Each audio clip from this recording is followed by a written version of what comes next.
बहिणीच्या लग्नात पाहुणी मुलगी आली. तिकडे लग्न लावण्यासाठी सर्व गेले. इकडे पाहुण्या मुलीला घरामध्ये पलंगावर. नमस्कार मित्रांनो, स्वागत आहे तुमचं आमच्या चॅनलमध्ये. तुम्ही जर अजून आमचं चॅनल सबस्क्राईब केलं नसेल तर प्लीज चॅनलला सबस्क्राईब नक्की करा. घरी लग्नाची तयारी सुरू होती. माझ्या मोठ्या बहिणीचं लग्न होतं. लग्न अवघ्या 3 दिवसावर आलं होतं. घरी पाहुणे यायला सुरुवात झाली होती. आमचं नवीन घरकाम झालं होतं. जे पाहुणे यायचे ते नवीन घरामध्ये थांबायचे. बहिणीचं लग्न असल्याने सर्व जिम्मेदारी माझ्यावर होती. लग्न जवळ आले होते. 2 दिवसावर पाहुणे येणं सुरूच होतं. लग्नाच्या 1 दिवस अगोदर मावशीच्या गावाचे पाहुणे आले. त्या पाहुण्यांमध्ये एक मुलगी आली होती. ती मुलगी माझ्याच वयाची होती. तिला बघून असं वाटलं की एखादी सुंदर परीच आली असावी.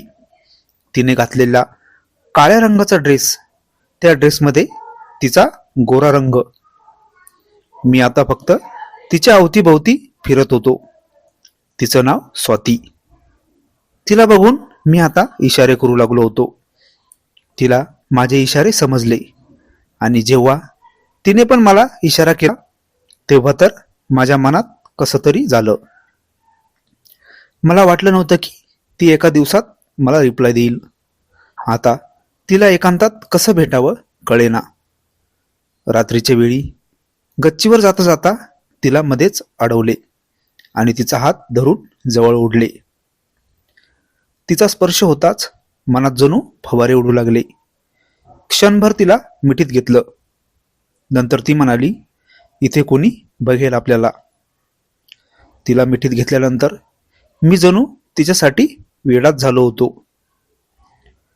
लग्नाचा दिवस उजाडला आणि माझ्या मागे तर एवढे कामं होते की मला स्वातीला बघता पण येत नव्हतं. ती माझी वाट बघत होती. दिवसभर मी कामात होतो. जेव्हा लग्न लागायची वेळ झाली तेव्हा घरामध्ये कोणी नव्हतं. स्वातीला मी इशारा केला घरामध्ये यायला. ती एकटी घरामध्ये आली. तिकडे लग्न लावण्यासाठी सर्वजण गेले होते. घरामध्ये मी आणि स्वाती दोघेच. तिला घरामध्ये पलंगावर. जोपर्यंत आम्हाला वेळ भेटला होता तोपर्यंत आम्ही घरामध्येच. दुसऱ्या दिवशी मावशीने माझ्या मम्मीला सांगितले की स्वातीचं लग्न माझ्यासोबत ठरवायचं. मी विचार पण केला नव्हता की ज्या मुलीसोबत मी घरामध्ये पलंगावर, त्याच मुलीसोबत नंतर माझं लग्न होईल. नंतर तसंच झालं.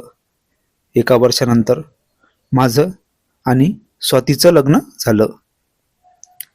ही कथा पूर्णपणे काल्पनिक असून वास्तविक जीवनाशी काहीही संबंध नाही. ही कथा फक्त मनोरंजनासाठी आहे. मित्रांनो, कथा आवडल्यास चॅनलला सबस्क्राईब करा. धन्यवाद.